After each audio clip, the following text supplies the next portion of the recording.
Good morning. My name is San Antonio Chalisa, and this is Patriots Must Rise. Um, there's a lot to about today. This is the third episode on government scams. I initially started with just the nature of scams in general, but hey, we're talking about the deep state, so you must imagine that it goes deep.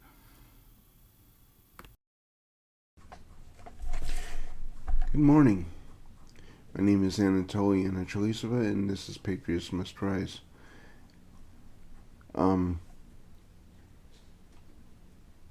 This is the third episode in a series on government corruption. One, the different styles of corruption in general. So, what I want to focus on today is Molina Healthcare Solutions. I have a rather long video linked in production notes. Several hours that equal days, or that represent days of going back and forth between Kaiser and Molina. If you watch it, you understand a little bit more. But here is part of how corruption actually starts to almost become acceptable when you're dealing with a government contractor. You have,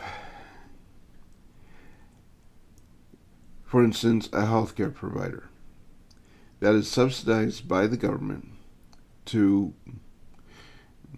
provide services for Medicaid, in Molina's case. They get paid by the doctor to refer people to those doctors that are under Medicaid. If a person tries to go to somebody outside of their established network, let's say Kaiser, they don't get paid by their doctors anymore. They only get paid the stipend that the federal government is paying them to provide the insurance. So it makes sense that they would actually hold people essentially prisoner in their network. Today, I am going to the local precinct to file a police report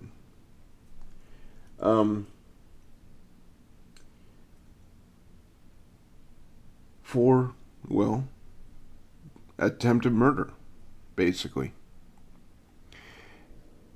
And that might be grasping, but it's really not if you understand that there's only 200,000 people in America diagnosed with my blood disorder every year in the world. So there aren't a whole lot of doctors that actually understand it. And there are no specialists that understand it. Once you find a doctor that's willing to actually do the work and study about it, excuse me, you want to keep them, because they had to essentially use you as a guinea pig to learn what's working and what's not for your individual case. Because even if they did understand the blood disorder, they don't necessarily understand how your body's processing this blood disorder. I've had several doctors try to kill me over this process. So I want to stay with the people that actually have my records, my doctor's notes, and a doctor that knows the issues. So yeah, watch the video. I got both sides of a conversation from Kaiser and Molina. Kaiser is saying that they aren't having a problem with me being put on a Kaiser plan through Medicaid. Molina's trying to say that they can't do that at all. And they made up multiple reasons why. Through my research, they're making up multiple reasons why using artificial intelligence to write a script that is sent onto their queue for their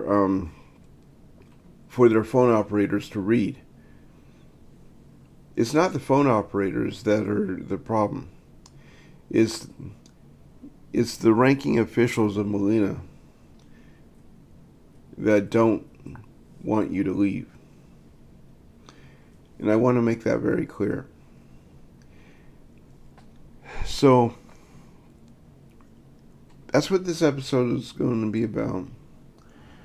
To update on SkyMiner and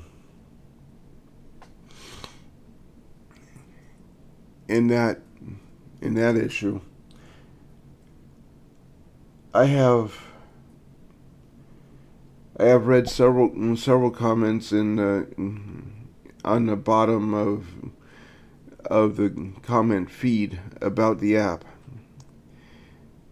that are flat out saying, no, this is not a scam.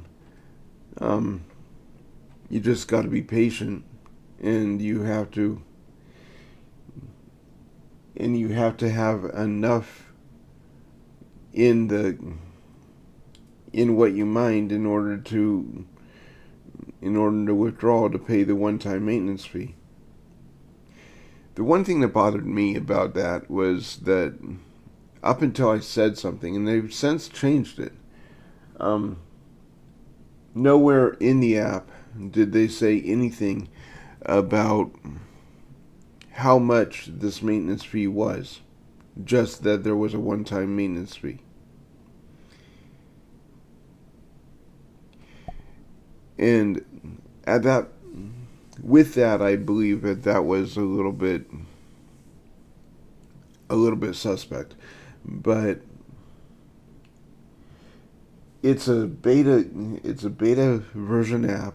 They're working out the kinks, and every time I bring something up, they try to change it as soon as they realize that it makes sense. So I got to give them credit for that. All right. So I'm going to go down to the precinct. I'll talk to you guys later. Okay, I just gave in. I'm going to have to transfer over 40 years of medical records from Kaiser to whoever my provider is going to be, but I left Molina because they flat out lie to you. There's no ethics involved. They are absolute scum. And like I said, the links that will be in the description, one of them is a little bit shorter than the other, is there to describe what their customer service is actually like and why they really should not be dealing with patients. So please check out the links in the description and share it. Let's get these people out of business. They're putting people's lives in danger, and it is blatant fraud. So yeah, I haven't went to the police department yet. I just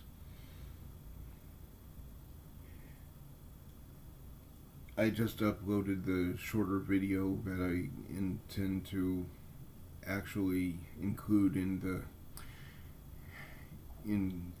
the report. So there's an existing complaint against them.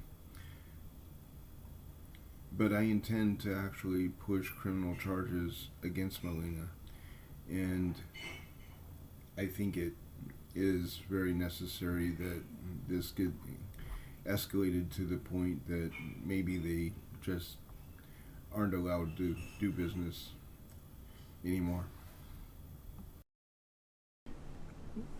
One thing, and it's important to note because it actually means that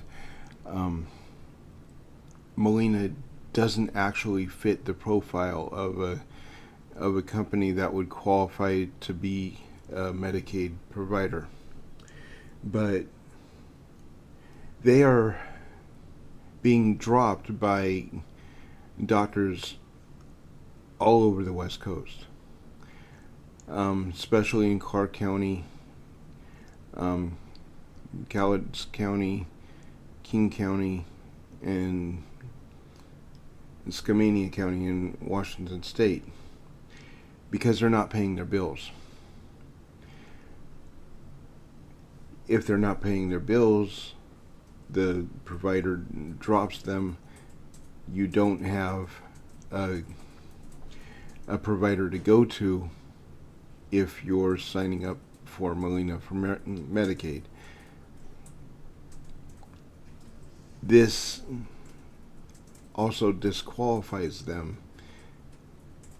for being a Medicaid provider by the Washington State Constitution.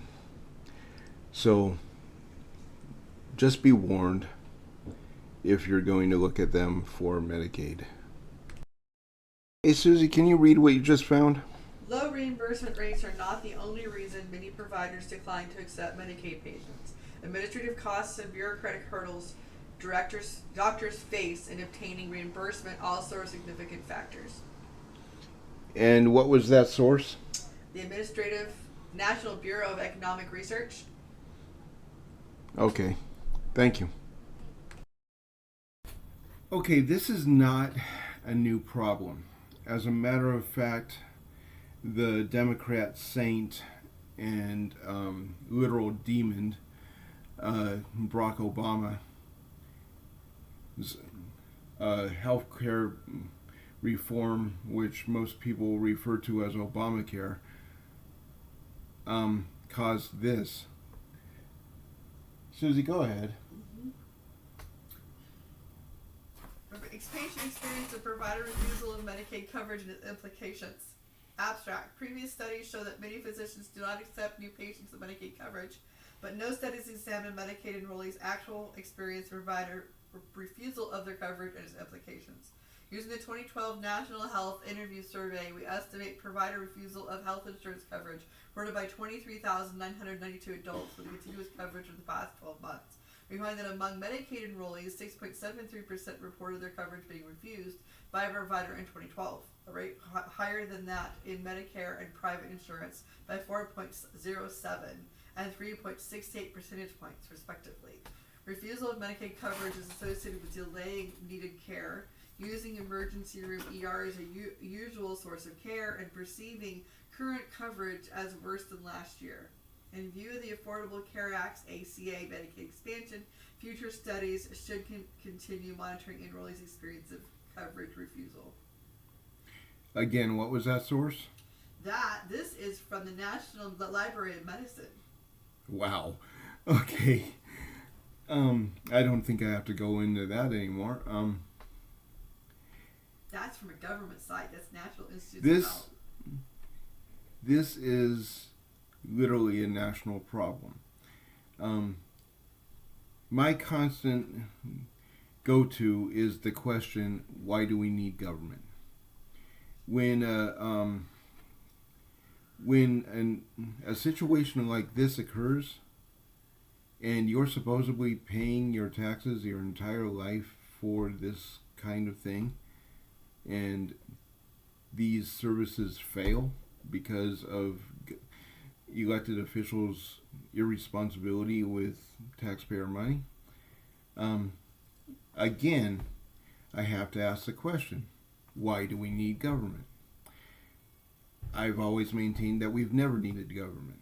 But anyway, that's what I got for today.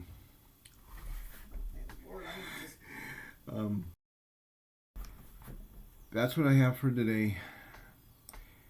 Live free, die well, and most of all, love your neighbor as Christ has loved you.